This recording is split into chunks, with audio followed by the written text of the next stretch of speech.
Hello, welcome to the Courageous Self-Care podcast. I'm your host, Christina Marlette. On this show, we get into self-care that is both strategic and esoteric. It's kind of like a bridge between the two. It's self-care for your body, and it's also self-care for the part of you that is not your body. I heard a statistic the other day, I don't know if it's really a statistic, but an estimation that 80% of your soul lives outside of your body.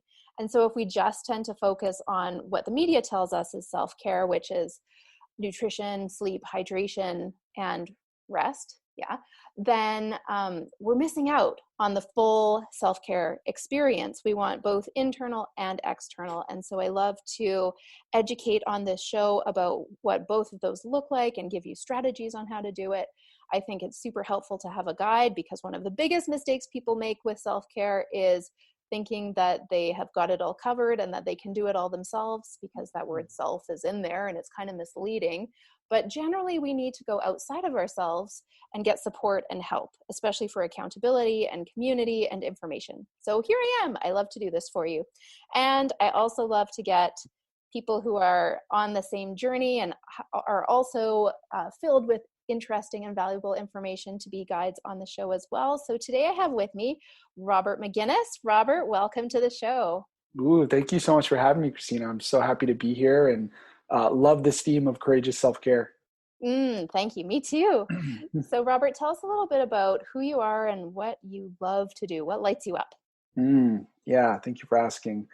So my name is Robert B. McGuinness. I'm the CEO and founder of a company called Soul Venturer. And what we do is we help career professionals that might be feeling really trapped in their career or are getting a calling for something bigger in their life.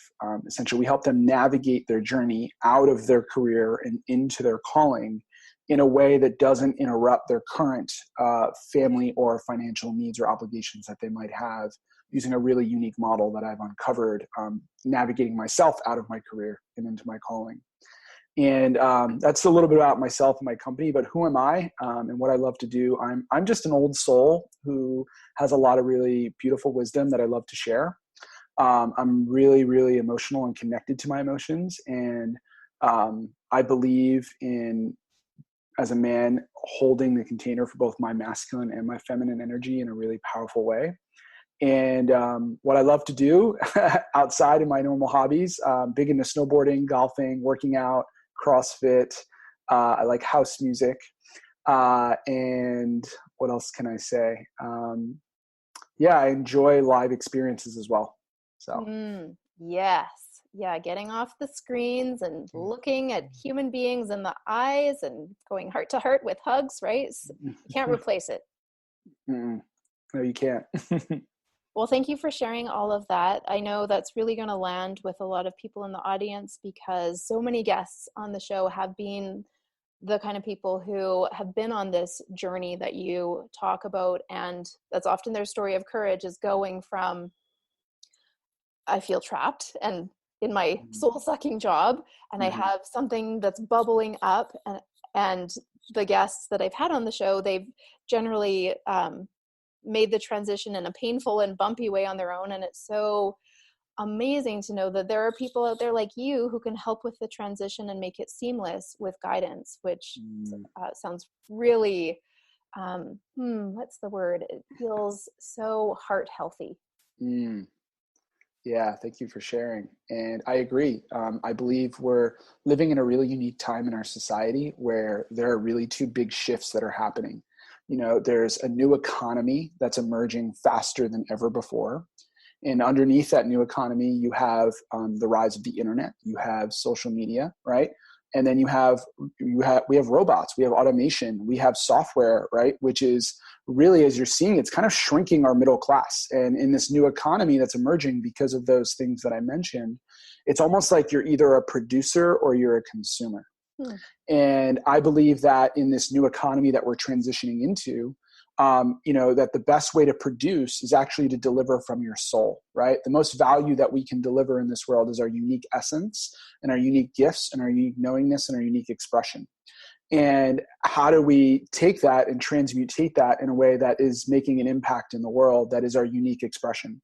And this is what I call the soul venturer's journey. That's the name of my company. And the soul venturer is the individual. It's an archetype, right? It's the individual who continually says yes to the calling that life is giving them. And so that's the first movement that we have. The second movement that we have is there's a massive consciousness movement that's emerging faster than ever before. And more people are waking up to realizing that they're here for something bigger. They're seeking more, right? And Edith Stein, who was a great mystical priestess and nun in Germany, I believe it was like 14th, 15th century, said something to the effect of, chances are if you're seeking something, chances are it's God. Right. And so if we're all seeking, right, something, right, we've all been seeking, we're seeking more, we're seeking our way back home. Right. And we're living in a time now where the needs of the soul are at our fingertips. The needs of the soul are at our fingertips. And more people are realizing, wow, like I'm in this career or this role and it's not really who I really am anymore. And my needs of my soul are coming through and they're saying, wow, it's like at my fingertips. I'm so close. Now the conversation, the timing for this conversation is really unique. And so what is calling me into this is I really want to lead people right out of their career where they don't feel at home. They don't feel themselves. They're not identifying with who they really are, and they're forgetting who they are. And this whole journey of getting out of your career and into your calling, it's a remembrance. It's about giving up who we think we are for who we remember, right, ourselves to be. And in that remembrance is where we have crystal clear clarity on who we are, where we're going, and the impact that we're here to make. And so, yeah, we're living in a really unique time where this process has never been easier to be done. So I agree. That's, there's just something super, like you're saying, at your fingertips, super tangible about these shifts that are happening. And I love that you're guiding people on that journey. So I would love to hear, one thing I love to hear from guests is a current favorite self-care practice. And I love to get all of these ideas out to the listeners, because sometimes what we do for self-care has never occurred to someone else. And I had a guest once who said, my favorite form of self-care is going outside and singing to my chickens. And I just thought, wow, that would never occur to me as self-care, but I'm so glad that that's something that you love and that it fills you up. So I think it's valuable to hear the whole spectrum. So what is something that you really value as a self-care practice for yourself, Robert? Yeah, thank you for asking. I love this question. And, what you started the call with about the statistic around 80% of your soul being outside of you. And I think this is a really important conversation because as we take care of our body, we're also taking care of our soul, because I believe that the soul is part of it, is housed in the body. The body is the temple, right? And so we have a lot of somatic wisdom, right? Our body has its own intelligence, it has its own wisdom. And when we're present to that leads us to soul. Yes. And uncovering more soulful intelligence. And so this practice is so important for clarifying your journey, is to actually meet your body's needs. And the more we do, the more we have clarity on the intelligence and the wisdom that our soul is guiding us through. And so my favorite self-care practice is, and it's great you're asking this, because about 2 months ago, I just signed up for this new membership at a local spa near me. And it's a very kind of boutique spa. So it's not super big. It's not a lot of people. It's more private, which I like. And I get there, I'll probably get there around 6 p.m., 6:30 on a Friday. So it's like a Friday end of week, cap my week kind of thing. And the first thing they do is they do a 30-minute grotto soak where I'm in a hot tub with all these candles and these scents and these special soaps and all of that in there. And it's just, I'm just there and I'm listening to really relaxing music. And that's how I just really am able to totally let go and surrender. And then after that, I will do a cold plunge or a cold shower, one or the other, for a couple minutes. So I'll get my body really hot and then I'll get my body really cold. And then I get about a 45-minute to an hour massage after. And then after that, I'm usually going to a really nice dinner to relax myself. So this is a new strategy that I've been implementing for the past couple months. And I can tell you, I can't wait till I get to the point where I can start doing it every week. Right now, it's just once a month. But I want to start doing it more weekly. And every time I do, I just feel like I gave myself a gift. I gave myself this gift of saying like, I'm worth this. I deserve this. Like it's okay to get my needs met. And the more I get my needs met and the more that I fill up my cup, the more that I can serve others.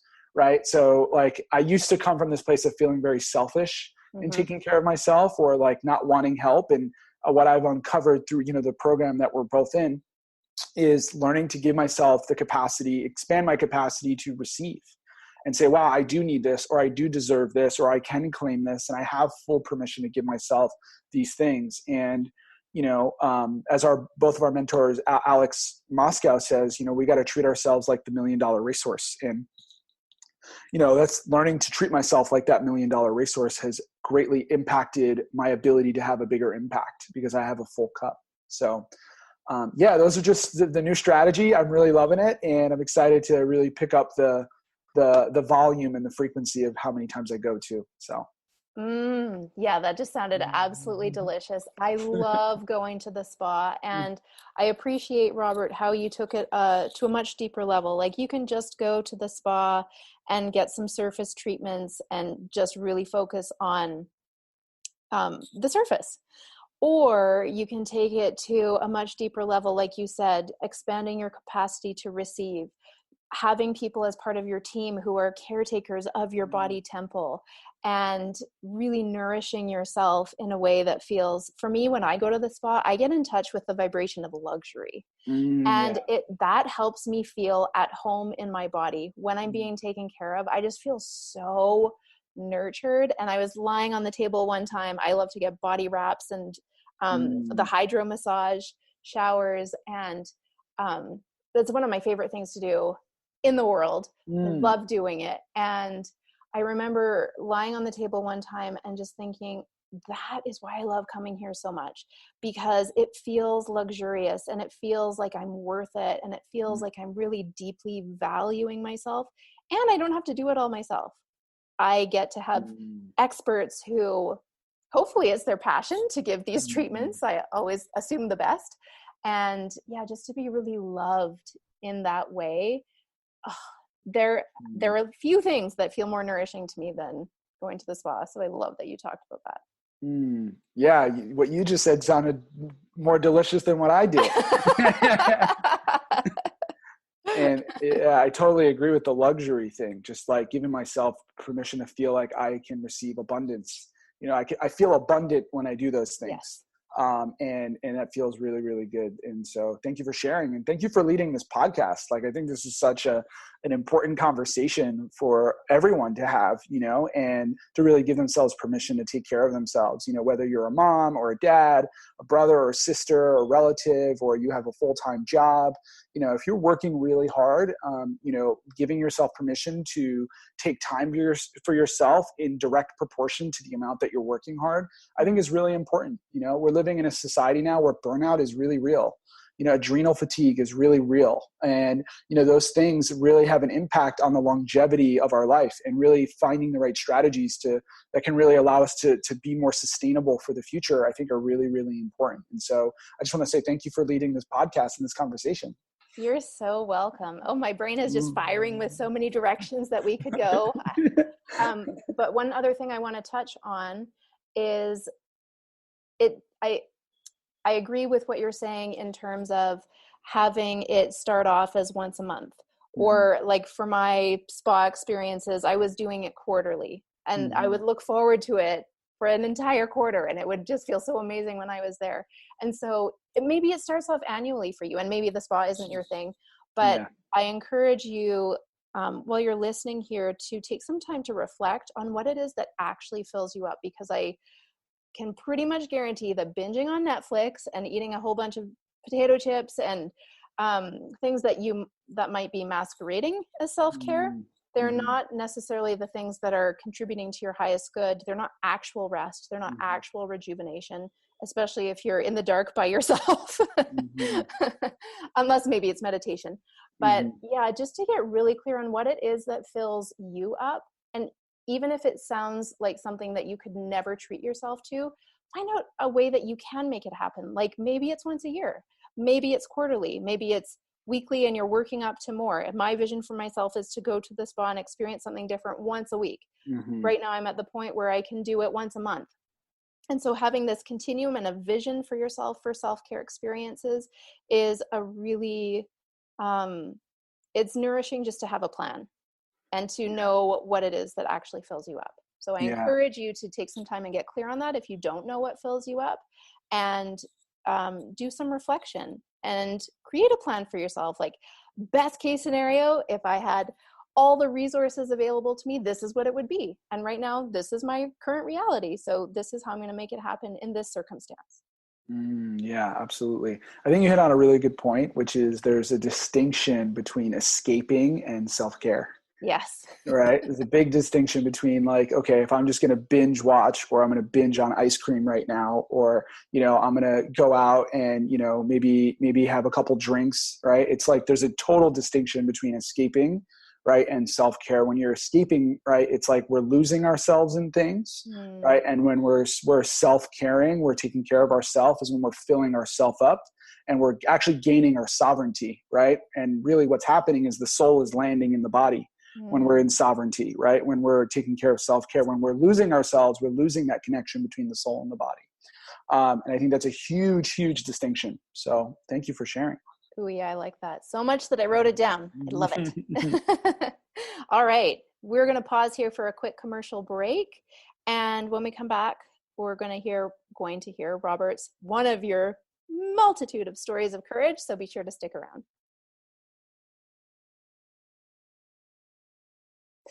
Welcome back. You made it through the sponsor message, and we're here. You're back. Let's get into it.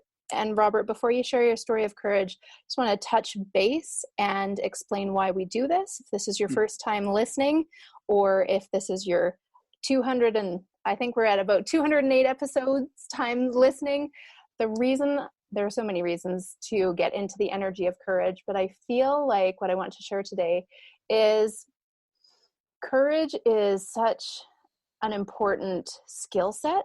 It's an important value. It's an important virtue. And to me, it's truly the difference between a life of monotony and where you're living the same day over and over, and a life that is expansive and exciting and adventurous and fulfilling. To me, courage is the bridge between those two choices. And so every time we hear someone's story of courage, it brings that courage closer and closer and closer to us until it's right in our heart. And we say, oh, I could probably do something like that too. So I think it's really valuable to get into that energy as much as possible to help cultivate that quality in ourselves. So with that, I'd love to hear a story of courage from your vault. Thank you so much for sharing that. I think this is, just a really important conversation. One of my mentors, Matthew Fox, who was a former theologian and really best-selling author, talks about. I love Matthew Fox so much. Okay, Matthew Fox. Yeah, Matthew Fox is amazing. So he talks about the word courage, which means there's a French etymology and Genesis, which means courage, which is of heart. Right. And to have courage is to be of heart, right? To have heart. And I have a couple stories, but there's one that comes to mind that I think is really appropriate for this conversation.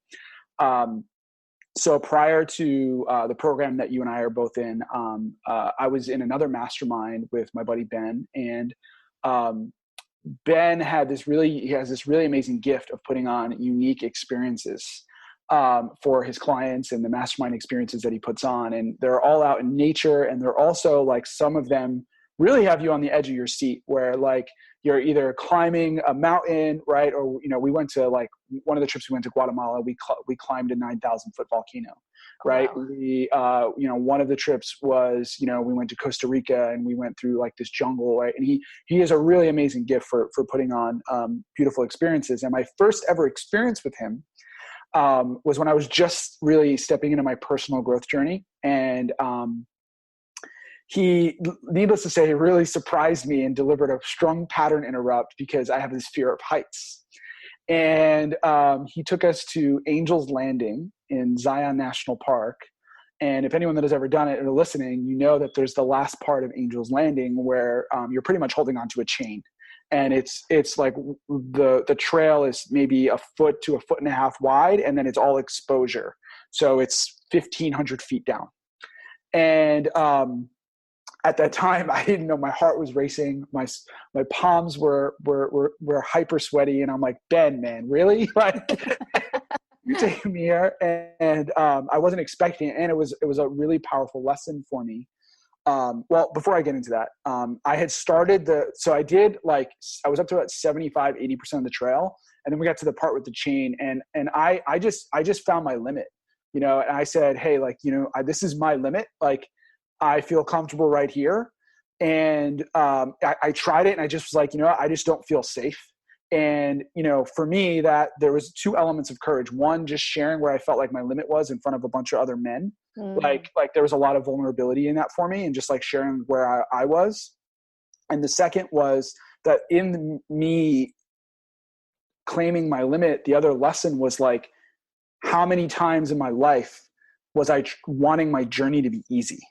Right? How many times in my life was I like just wanting it to be comfortable, right? Or easy, right? Or like there was a microcosm, there was a metaphor that was coming in for me. It was like, I'm wanting my journey to be easy, and it's never going to be easy. And that if I am truly, truly willing to answer my calling, that there is an aspect of the journey that is like life or death. And that how could I lead myself? How could I ask others to lead themselves if I'm not doing it? And that's when it really stuck with me, that like, if I wasn't really putting myself out there, right, that nothing was really going to change. And till this day, and I share this openly with all my clients and everyone that I share the story with, that I intend to go back to Zion and finish the last 20% of the hike, and I want to do it with Ben. And but the point being is like, if I'm going to really leave my career, right, for my calling, I have to really like realize that what I'm stepping into, that this is like not a normal life, right? That like there's an essence of this, that's like life or death, right? Like I'm either going to live my soul's calling in this life or I'm not. And it really dawned on me, like, like what happens when I get to the end of my days and I'm looking at it, wondering like, looking back saying, well, what if, or what if I had did this, or what if I had done that? Right. And it was time. Like that was the metaphor for me. It was time to like really be bold and really start, making things happen. And it wasn't about shortly after that I had officially left my career and really stepped into my calling. And like that metaphor was a huge, like it's instilled in my brain. I have the picture in my memory bank of like what that meant to me. And it was like this journey is like life or death. And there's no way I could expect to live my calling if I wasn't going to be courageous enough really to take the next step. And, for those that are listening, right, that like may have wanted to take this, it's not about you completing it. It's just about taking the next step, right? And it's just about having the courage to take the next step of whatever that is for you on your journey. And for me, the next step was actually leaving my career. For someone, it might be creating a product. For someone, it might be building out their program or clarifying what they want to do. Everyone's journey is unique to them, but whatever that next step is, that's exactly where you need to be. And that was exactly where I needed to be. And that was the exact lesson that I got. And I'm really glad that I got it. I'm super grateful for that experience. So I love that story. That's fantastic. And you're so right. We do not grow when things are easy. And I hear from so many clients, initially when we are exploring working together, I hear, I just want to be happy all the time. I'm like, well, that'll be pretty boring. What you actually want to do is feel a deep sense of contentment and fulfillment and satisfaction, and learn how to navigate when you don't feel connected to those emotions, so that you are able to get uncomfortable and do it in a way where it doesn't overtake you. Just like in your experience, it didn't flatten you. It gave you insight onto how you wanted to move forward. And I think that's super beautiful. Thank you for sharing. Yeah. And it's like, I think we fall into this trap sometimes, or this illusion or delusion in our society that like, just because someone else has it and it looks all nice and pretty, that like it was nice and pretty how they got there. And it's not necessarily the case at all. No. And, I'm sure you have plenty of your lessons in growing where you're at. And, like it required courage. It required you, to step into your get out of your comfort zone. And so, just thank God you did that, because now you have 200, how many episodes in this podcast? 280? Yeah. 208 or so, maybe. 208? Yeah. That's amazing. 208. Thanks. Yeah. Like that's amazing, and because you started 208 episodes ago, like, thank God you did. Thank God you stepped in courageously. Otherwise we wouldn't be here, Yeah. and it's like the journey of 1,000 miles begins with just the next step. Yeah, you're right. It did take a huge amount of courage, because I didn't trust myself that I would keep it going. That was my biggest fear. Like, I'm going to start this and then it's going to be hard and then I'm going to quit. And so I actually recorded, I think, like 30 episodes so that at least I would have a whole bunch ready before I actually released it. And that it helped cultivate more trust in myself. And that's one of the main reasons I decided to do a podcast. The year before I started the podcast, I had actually done a web TV show for a year. I did one episode every week for a year, and I chose that specifically, and then decided to do a podcast specifically for the reasons of cultivating this consistency. And even deeper than that, this trust in myself that what I start, I can finish, or that what I start, I can continue. I don't know the end point of this podcast. I'm super happy doing it now, so I'm continuing. And it was not easy to start with. And I actually had to go outside myself for support, which is how I've done all the courageous things in my life, and get accountability and put it out there and have other people hold me in that space. It's not something I could have done by myself. And so I think that's another aspect that you were speaking about too. Like, Ben took you on this journey. You wouldn't have decided to go by yourself and challenge yourself that way. We need people in our lives who see even more vision for us than we can see for ourselves. And that's a huge part of self-care that I talked about earlier too. We need to have people on our team who are holding space for us and don't have all the doubts that we hear in our heads, and they just see with perfect clarity your potential. And I know that's what you're doing for your clients too.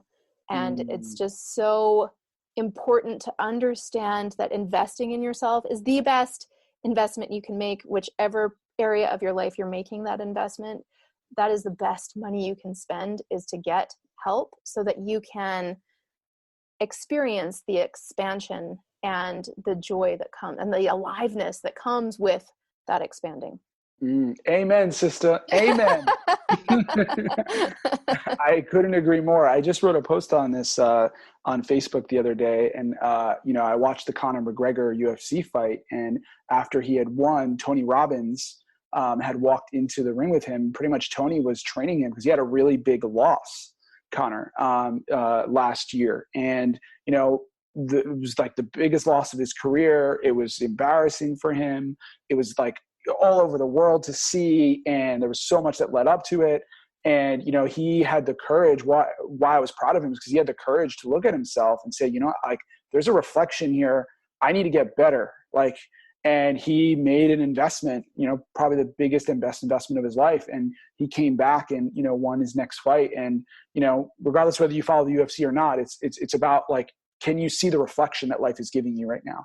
And can you see the reflection and really, like, take that deep, hard look and say, you know what, like, there's more for me.